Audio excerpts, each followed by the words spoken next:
I'm going to be reading from chapter 10 in Alas Babylon today. Randy was having a pleasant, recurrent, before-the-day dream. He was awaking in a hotel in Miami Beach, and a waitress in a white cap was bringing him his morning coffee on a rolling table. Sometimes the waitress looked like Liv McGovern, and sometimes like a girl named Forgotten that he had met in Miami.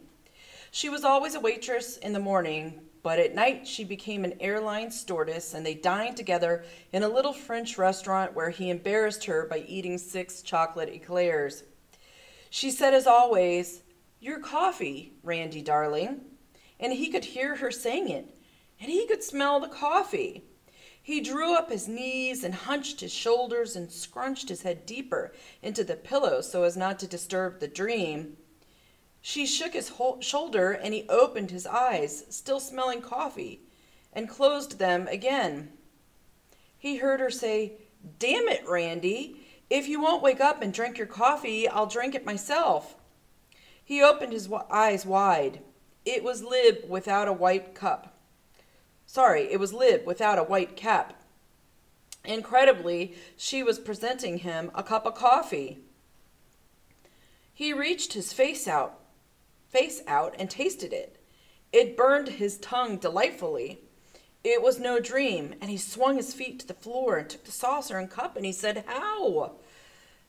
How? You did it yourself, you absent-minded monster. Don't you remember putting a jar of coffee in what you called your iron rations?" "No."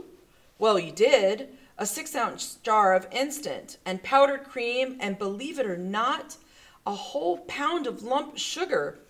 Real sugar, in lumps. I put in 2, and everybody blesses you." Randy lifted his cup, and the fog of sleep gone entirely. "How's Dan?" "Terribly sore and stiff, but stronger. He had 2 cups of coffee and 2 eggs and, of course, orange juice."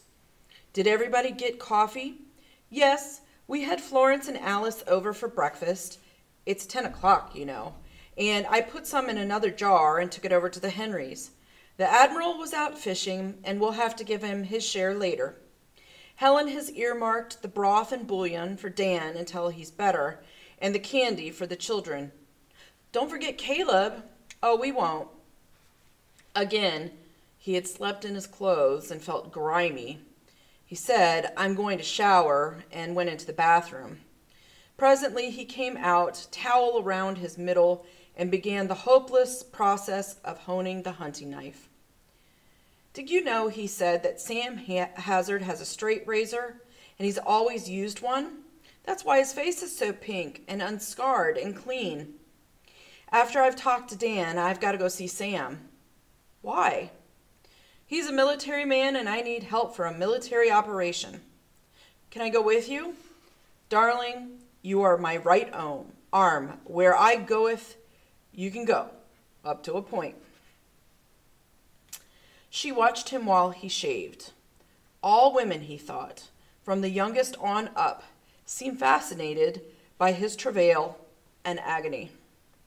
Dan was sitting up in his bed, his back supported by pillows, his right eye and the right side of his face hidden by bandages, and his left eye was purpled, but not quite as swollen as before. Helen sat in a straight-backed chair close to the pillows. She had been reading to him. Of all things, she had been reading the log of Lieutenant Randolph Rousey Peyton, heaved up from the teak sea chest during last night's burrowing for iron rations. "Well, you're alive," Randy said. "Tell me the tale. Start at the beginning." "No, start before the beginning. Where had you been, and where were you going?" "If the nurse will let me have one more cup of coffee, just one, I'll talk," Dan said. And he spoke clearly and without hesitation. There had been no concussion.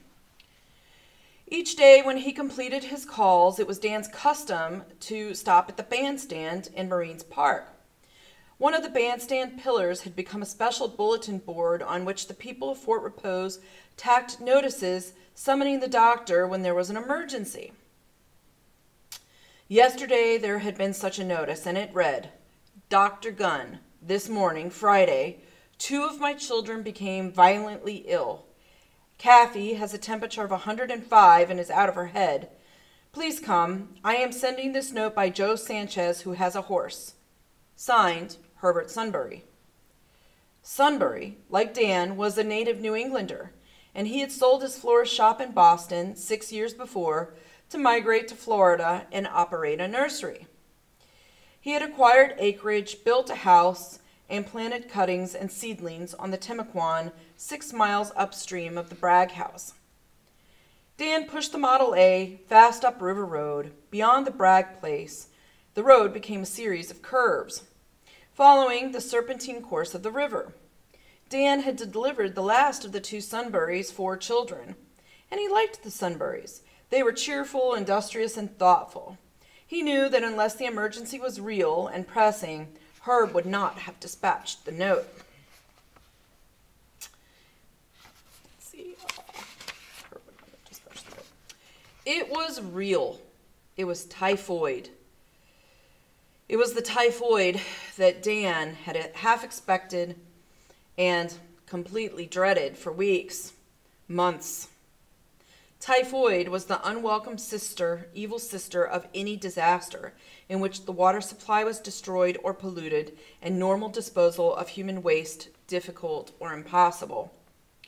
Betty Sunbury said the 2 older children had been headachy and feverish for several days, but not until Friday morning's early hours had they become violently ill, a rosy rash developing on their torsos. Fortunately, Dan could do something. Aspirin and cold compresses to reduce the fever, terramycin, which would be a very close specific for typhoid, and until the disease was licked, and he had the terramycin. He reached into his bag and brought out the bottle, hoarded for this moment. He could have used the antibiotic a score of other times to cure other patients of other diseases, but he had always made do with something else, holding this single bottle as a charm against the evil sister. Now it would probably save the Sunbury children. In addition, he had enough vaccine to inoculate the elder Sunburys, the 4-year-old, and the babies, and just enough left for Peyton and Ben Franklin. When he returned to the house, correct procedure would be to inoculate the whole town. Dan questioned the Sunburys closely. They had been very careful. Their drinking water came from a clear, clean spring bubbling from limestone on high ground across the road. Even so, they boiled it. All their foods, except citrus, they cooked. And Dan looked out at the river, gliding smoothly by. And he was sure that the river was the villain. You haven't eaten any raw fish or shrimp or shellfish, have you? Oh, no, Herb said. Of course not. What about swimming? Do you swim in the river? Herb looked at Betty. We don't. Betty said, but Kathy and Herbert Jr., they've been swimming in the river since March.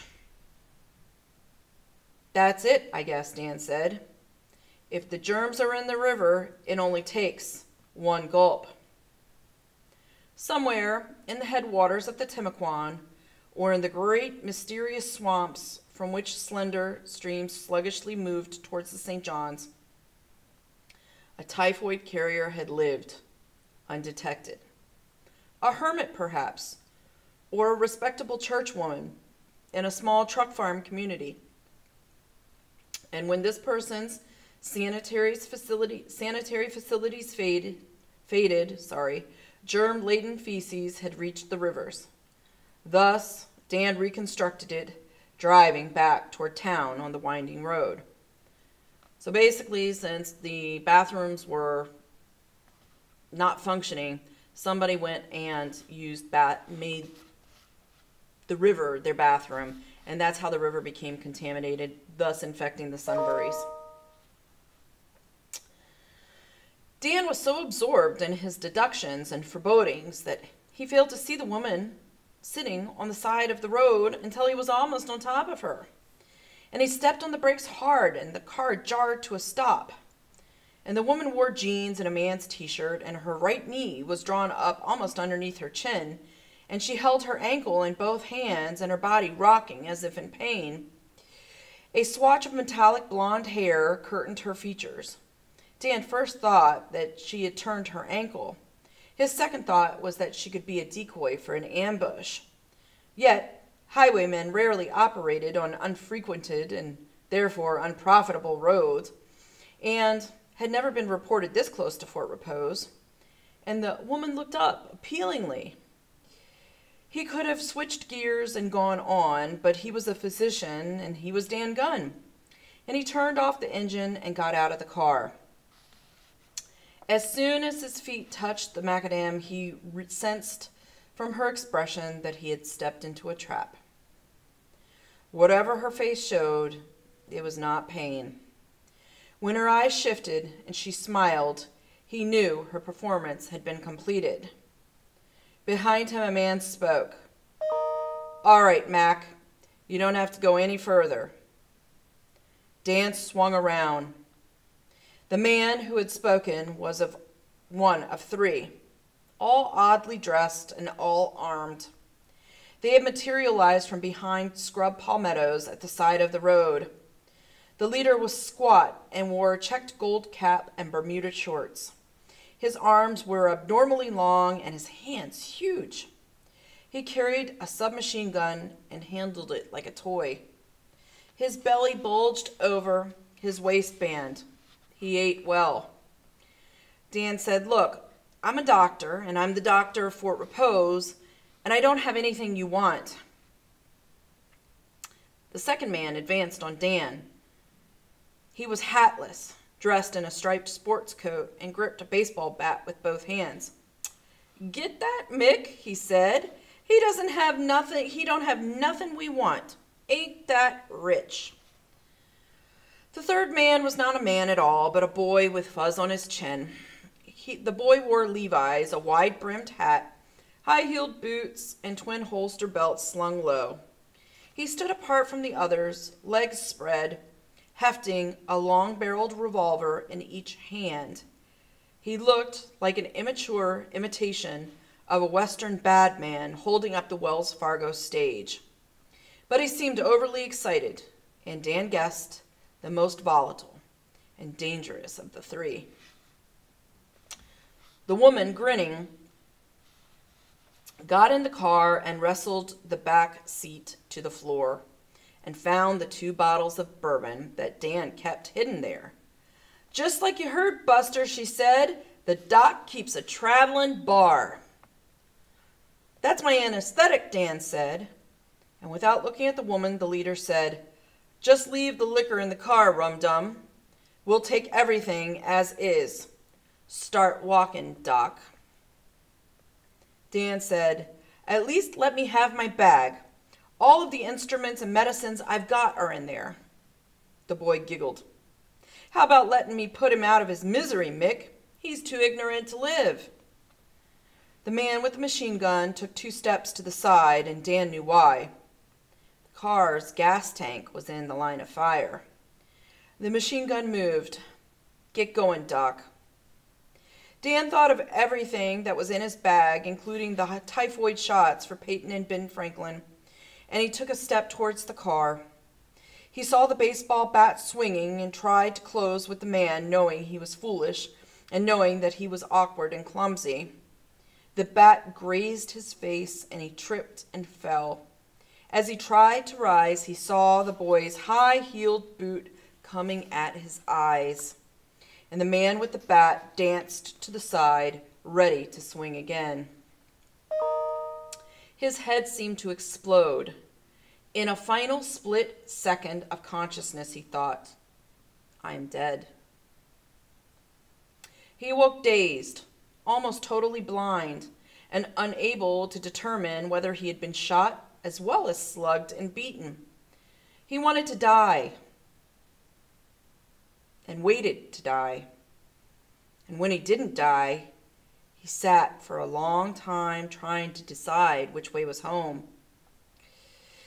He would have preferred to stay there where he was and complete his dying, but the sight of ants wheeling excitedly around the drying blood on the road made him uneasy. If he died there, the ants would be all over him and in him, and by the time he was found. It would be better to die at home, cleanly. The sun was setting, and the Sunbury house was east of Fort Repose. Therefore he must go west. With the orange sun as his beacon, he began to crawl. When darkness came, he rested, bathed his face in ditch water, and drank it too, and tried walking. He could walk perhaps 100 yards before the road spun up to meet him, and then he would crawl. Thus, walking and crawling, he had finally reached the Bragg steps. When Dan finished, Randy said, "It had to come, of course.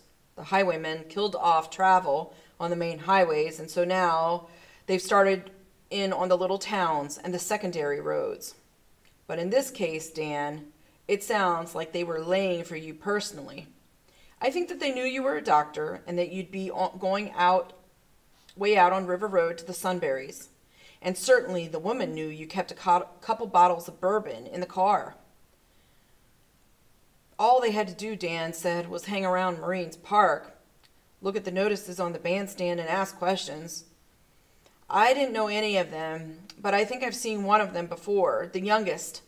I used to see him hanging out around Hochstetler's drugstore before the day." "They didn't have a car?" "No. I guess what they wanted most was transportation." "They won't get much. We only had 3 gallons of gas left." He added apologetically, "I'm sorry, Randy. I was careless. I shouldn't have stopped. I've lost our transport, our medicines, and my tools." Leaning over the bed, Randy's fingers interlocked. He unconsciously squeezed until the tendons on his forearms stood out like taut wires. And he said, "Don't worry about it." Randy knew that Dan's vision... "Oh, worst of all," Dan said, "I've lost my glasses. I guess they smashed when that goon slugged me with the bat. I won't be much good without my glasses." And Randy knew that Dan's vision was poor.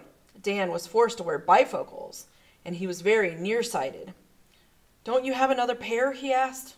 "Yes, in my bag." "I always kept my spare glasses in the bag. I was afraid I might lose or break a pair while I was on a call."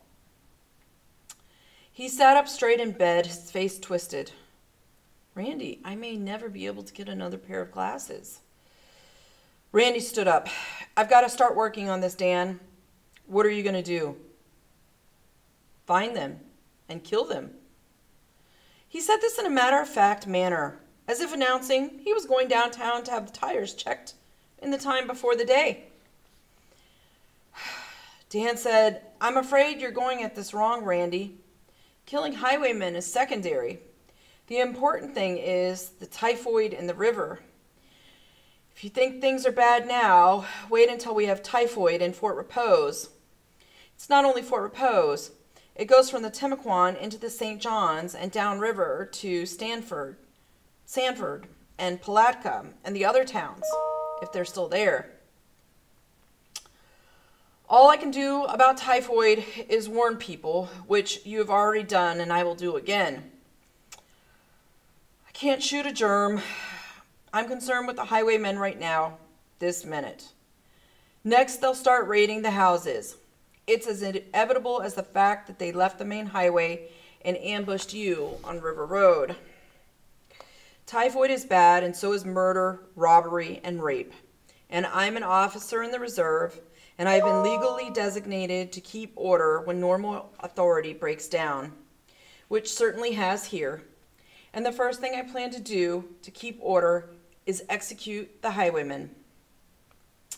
That's perfectly plain. See you later, Dan." Randy turned to Helen. "Take care of him. Feed him up," he said in a command. Walking beside him toward the Admiral's house, Liv found it difficult to keep pace. She had never seen Randy look and speak and act like this before, and she held his arm, and yet she felt He had moved away from her. He did not seem anxious to talk, confide in her, or ask her opinion as he usually did. He had moved into the man's august world of battle and violence, from which she was barred. She held tighter to his arm. She was afraid. The Admiral, freshly shaven and pink-faced, was in his den, touching whale oil to the recoil mechanism of an automatic shotgun. "I was wondering," he said to Randy, "whether you would be around here or I should come to you. How's Dan?" "He'll be all right. We lost the car and the medicines and the last of his bourbon, but we didn't lose our doctor. And the most important thing we lost were his glasses. He's very nearsighted." "You forgot something," the Admiral said, hardly looking up from his work.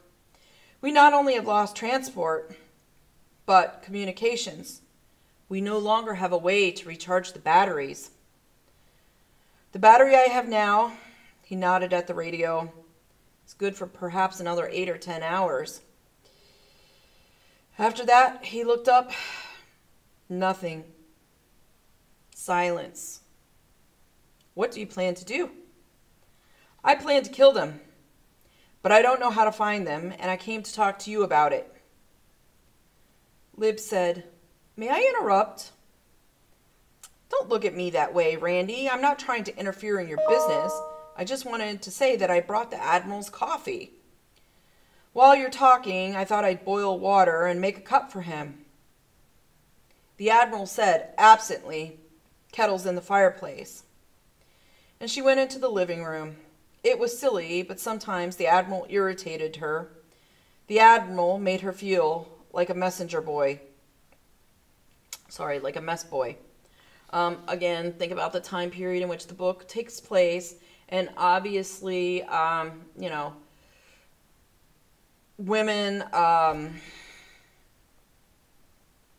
women's ideas or thoughts or opinions may not have been deemed as important during this time period. And that's definitely where Admiral pushes her off and is like, "Oh, okay, my kettle's in the kitchen. There it is. Go make me coffee." As if like, yes, go do that domesticated stuff because the real men have to talk. Okay. Sam Hazard laid the automatic 16 gently on the desk. "Ever since I heard about it, I've been thinking," he said. "You have to go get them. They won't come to you. Not only that, they may be 100 miles from here by now." "I actually think that they're right around the corner," Randy said. "One of the gang was a local drugstore cowboy, now toting 2 real guns. And they don't have enough gas to get far. I think that they'll try to score a few more times before they move on. And even when they're gone, others will come. We have the same problem whether it's this gang or another gang. And I'm going to try and form a provisional company." "Vigilantes?" "No. A company under martial law. So far as I know, I'm the only active Army Reserve in town, so I guess it's up to me." "Then what do you do?" Lib came in and set a cup of coffee beside each of them, and she found a clear space at the far end of the room-length desk and boosted herself up and attempted to appear inconspicuous. "Suppose I organized a patrol on foot, set up roadblocks," Randy suggested. "The highwaymen were mobile. You're not," the Admiral said. "And if they see an armed patrol or a roadblock, they'll simply keep out of your way." Randy said, "Well, we can't just sit here and wait for them." "All this I have been thinking," the Admiral said. "Also, I was thinking of the Q ships we used in the First World War." Lib started to speak, but decided it would be unwise. It was Randy who said, "I remember vaguely reading about Q ships, but I don't remember much about it. Enlighten me, Sam." Q ships were usually auxiliary schooners or worn-out tramps, targets on which a German submarine captain wouldn't be likely to waste a torpedo, but would prefer to sink with gunfire. Concealed, a pretty hefty battery behind the scenes that looked like deck loads. Drill was to prowl Submarine Alley, unescorted and helpless looking. The sub sees her and surfaces. Sometimes the Q-ship had a panic party that took to the boats. Best part of the act. Soon, as the sub opened fire with its deck gun, the Q-ship ran up the flag and unmasked the battery, and blammy. It's quite effective. Very ingenious. But what has it got to do with the highwaymen? Oh no, nothing at all, unless you can get a four-wheeled Q-ship on the road around Fort Repose. Randy shrugged. We're not mobile.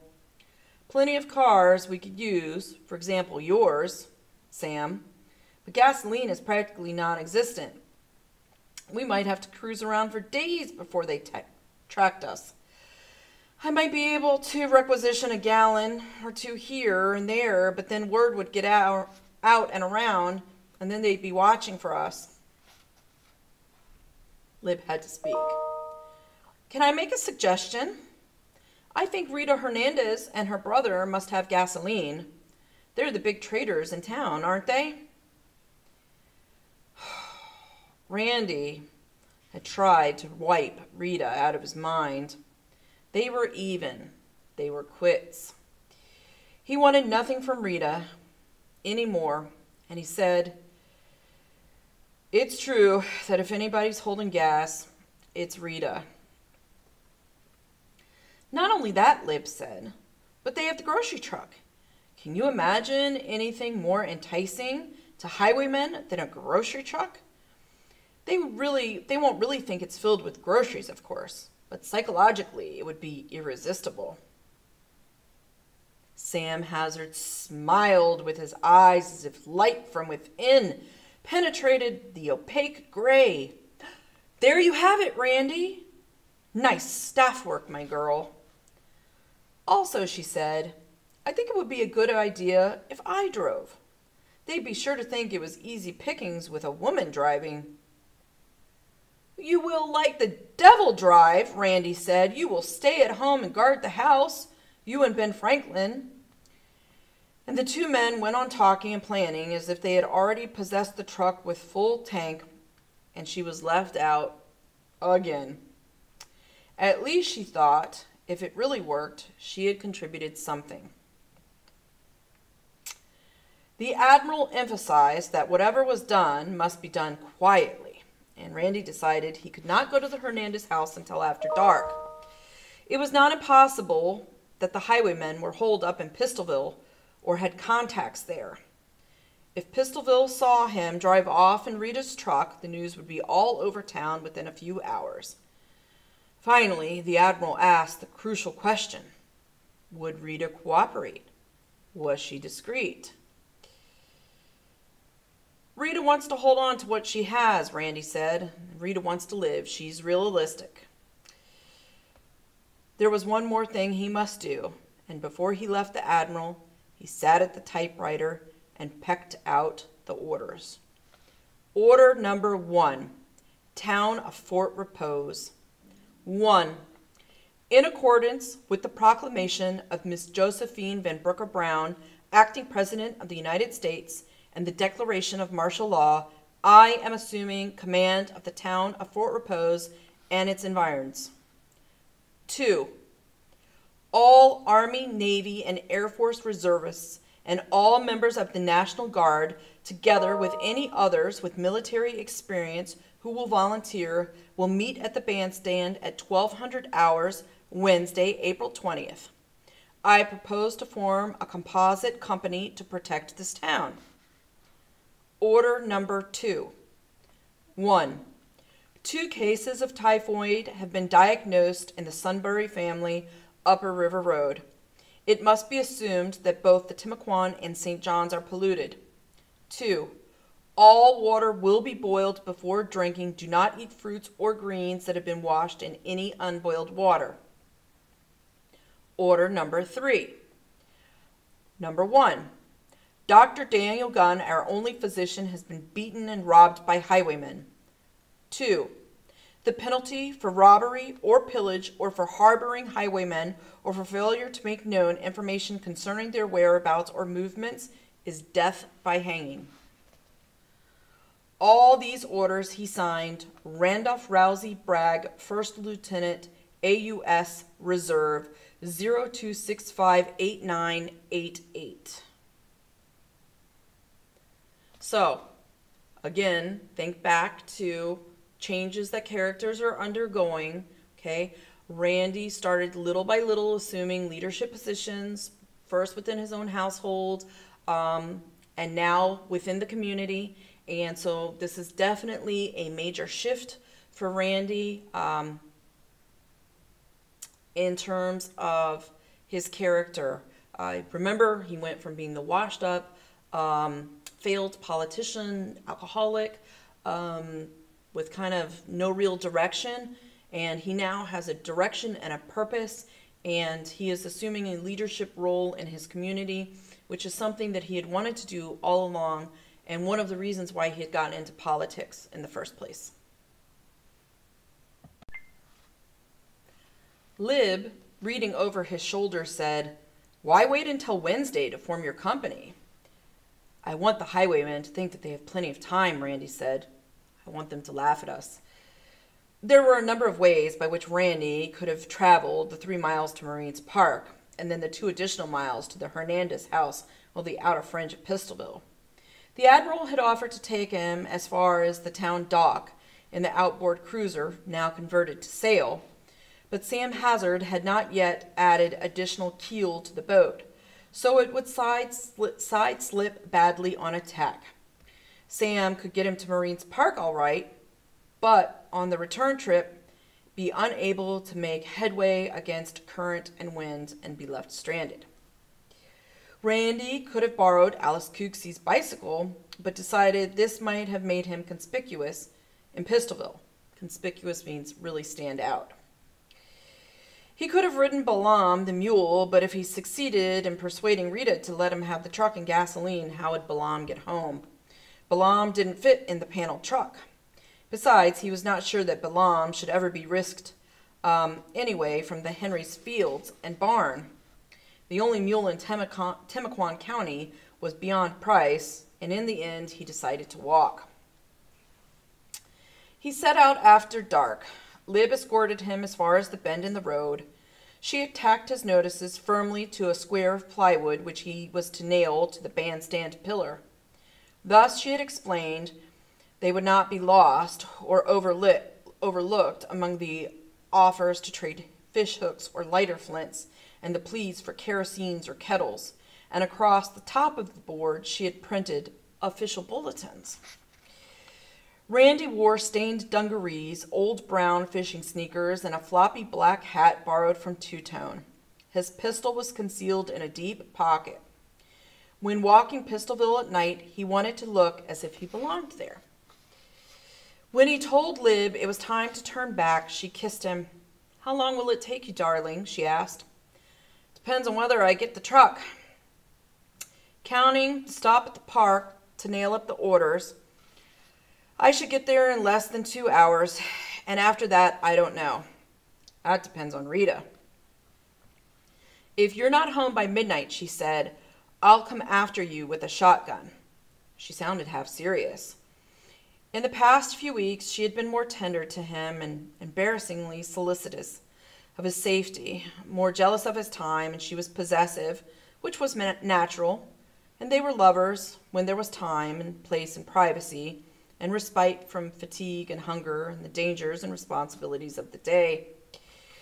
He walked on alone under the oak arch, excluding starlight, secure in night's black velvet cloak, yet walking silently, eyes, ears, and even nose alert. So he had learned in the dark hammocks, as a boy hunting game, in the dark mountains as a man hunting man. Before the day, except in hunting or in war, a 5 or 10 mile walk would have been unthinkable. Now it was routine for all of them except Dan, and after Dan got out of bed, it would become routine for him too. Ben Franklin and Peyton would be without shoes entirely. Not only were the children walking or running everywhere, but their feet inconsiderately continued to grow, straining canvas and leather, and Randy told himself that he must discover whether Eli Blostein still held shoes. He knew what Blostein wanted. It was meat. Marine's park was empty, and as he nailed up his order board, an animal scuttled out from underneath the bandstand. And at first he thought it was a possum. But when he caught its silhouette against the star-lit river, he saw that it was an armadillo. Walking through the business section, he wondered whether armadillos were good eating. Before the day, he had heard someone say that there were several 100,000 armadillos in Florida. And this was strange because before the first boom, there had been no armadillos at all. Randy's father had related the story that some real estate promoter on the East Coast had imported 2 from Texas for a roadside zoo. Knowing nothing about the habits of armadillos, the real estate man had penned them behind chicken wire. When darkness fell, the armadillos instantly burrowed out, and within a few years, armadillos were undermining golf greens and dumping over citrus trees from St. Augustine to Palm Beach. And they had spread everywhere, having no natural enemies in the state except automobiles. Since the automobile had all but been exterminated by the hydrogen bomb, the armadillo population was certain to multiply. Soon there would be more armadillos than people in Florida. It was Saturday night, but in the business blocks of Yulee and St. John's no light showed, nor did he see a human being in the residential area. Perhaps half the houses showed a light, but rarely from more than one room. He had not seen a moving vehicle since leaving home, and not until he reached the pine shanties and patchwork bungalows of Pistolville did he see a person. The people were shadows, swiftly fading behind a half-open door or bobbing from house to house. It was night. Fort Repose was in fear. He was relieved when he saw lights in the Hernandez house. Anything could have happened since he and Dan had stopped there. Pete could have died and Rita could have decamped or could have been killed and the house pillaged and everything she was holding, including the truck and gasoline, stolen. And he knocked on the door. "Who is it?" Rita's voice said. He knew she would have that shotgun up and ready. "Randy." She opened the door and she was holding a shotgun, as he guessed, and she stared at his costume. "Come on in. Looking for a handout?" "In a sense, yes." "What happened? Your 2 women run you off?" As she laid down the gun, the burn still showed on her ring finger, and he said, "How's Pete?" "Weaker." "How's Dr. Gunn?" "You heard about it then?" "Sure. I hear all the bad news in a hurry nowadays. We call it lip radio." The word had come to town, Randy guessed, via Alice Cooksey earlier in the day. And just as Alice brought the town news to River Road, so each day she carried the news from River Road to town. Once spoken in the library, the news would spread through Fort Repose, street to street and house to house. He said, "You know, Dr. Gunn lost his bag with all of his instruments and what drugs he had left, and his glasses. So, if we can, we have to get these highwaymen, and that's why I've come to you, Rita." "They're not Pistolville people," she said. "These Pistolville crackers hardly have got enough gumption to rob each other. Now, I heard them described, and one of them, the young one with the 2 guns, was probably Leroy Settle, a punk who lived on the other side of town. His mother still lives there, I think. Maybe if you stake out his house, you'll get a shot at him." "I don't want him in particular," Randy said. "I want them all. I want them and everybody like them." And he told her what his plan was, exactly, and why he must have the grocery truck and the gasoline, if she had any. And he knew he must trust her entirely, or not at all. She listened him out and said nothing. If you're left alone here, Rita, he said, with all the canned food and other stuff you've got, you're bound to become a target. When they've cleaned out what's on the roads, they'll start on the houses. I'm way ahead of you. Her eyes met his steadily. She was evaluating him and all the chances, all the odds. She made her decision. I think you can get away with it, Randy. You're holding gas then? Certainly I'm holding gas.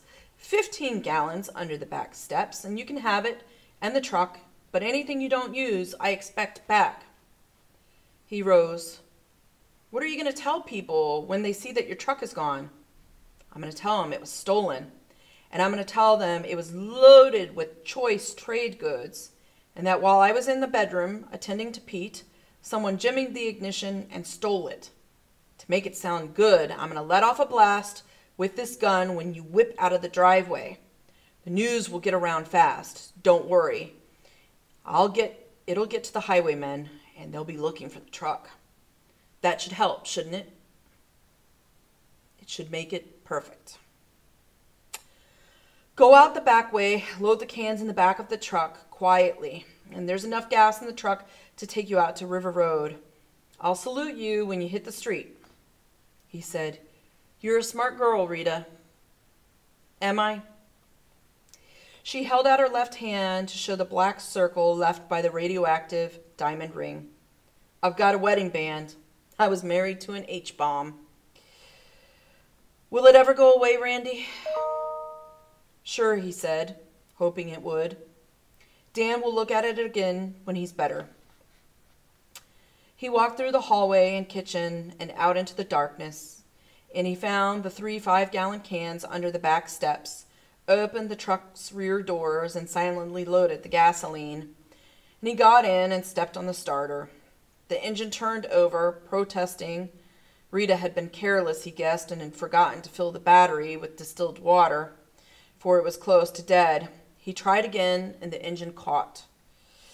He nursed the choke until it ran smoothly and backed out of the Hernandez carport, turned sharply in the yard, shifted gears, and roared out onto the street.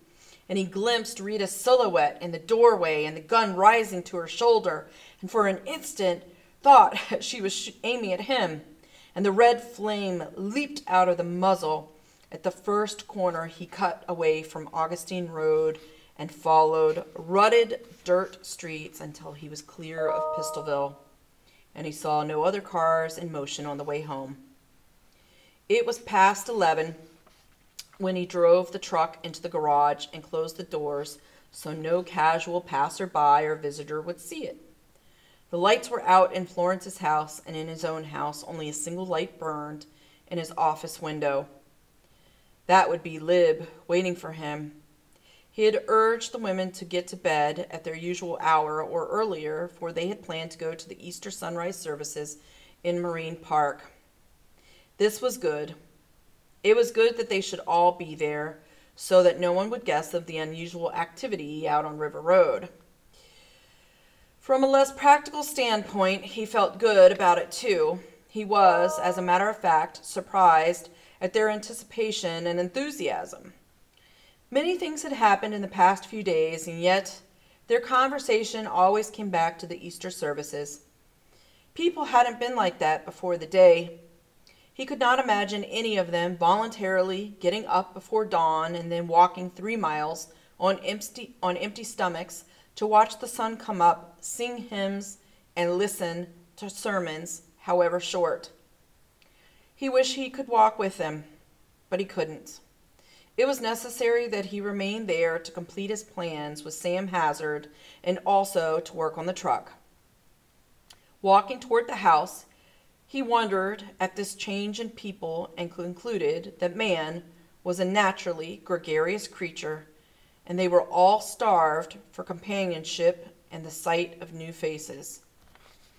I think during this period of time, I'm now in, February 2021 of the coronavirus pandemic, of the COVID pandemic, and I definitely think that people are like starved of like just interactions with the people other than like maybe their household or their pod or some of their close friends. So I think that that's definitely something that you can relate to here in this book. Um, Continuing on.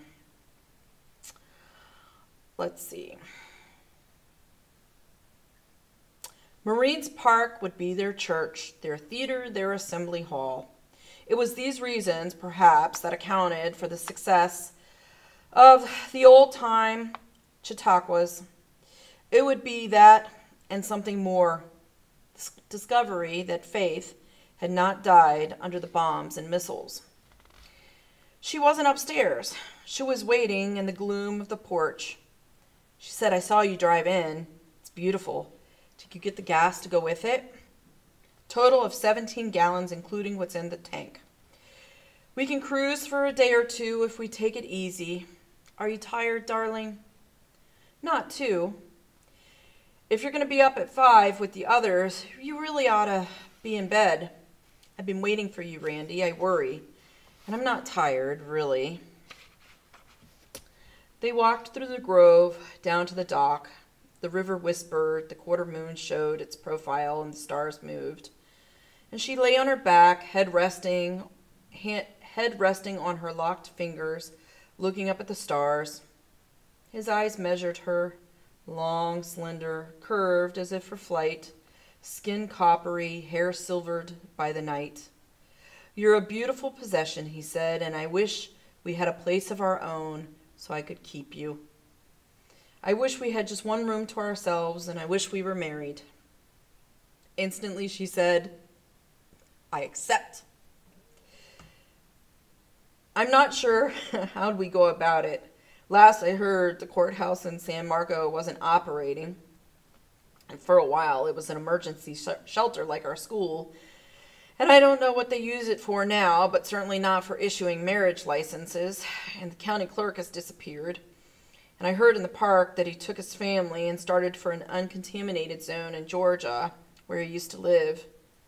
Without moving her head, she said, "Randy, under martial law, can't you make your own rules?" "I hadn't thought about it. I suppose so." "Well, make one." "You're serious, aren't you?" "I certainly am. It may be old-fashioned, before the day attitude, but I'm going to have children, and I'd like to be married." Again, time period in which the book takes place during the late 50s, early 60s. Okay, it was uncommon to have children out of wedlock, meaning having children without being married. Okay, children, are you going to have a baby? Thought of the difficulties, dangers, and complexities of having a baby under the present circumstances appalled him. "I don't know. I can't say that I am, but then again, I can't say that I'm not, can I? I would like to marry you tomorrow before you go off chasing these highwaymen." She turned on her side to face him. "It isn't really a convention. It is only that I love you very much, and that if anything happened... I don't have any bad premonitions, dear, but, I know that a bad thing could happen, and, well, if anything happens, I would want the child to have your name." "You would want that too, wouldn't you?" "Yes," Randy said. "I would want that very much. I'm not going to put the truck on the road until late in the afternoon. That's when the highwaymen took Dan, so there will be time." "That's nice," she said. "It'll be nice to marry on Easter Sunday." And he took her hands and drew her up and held her.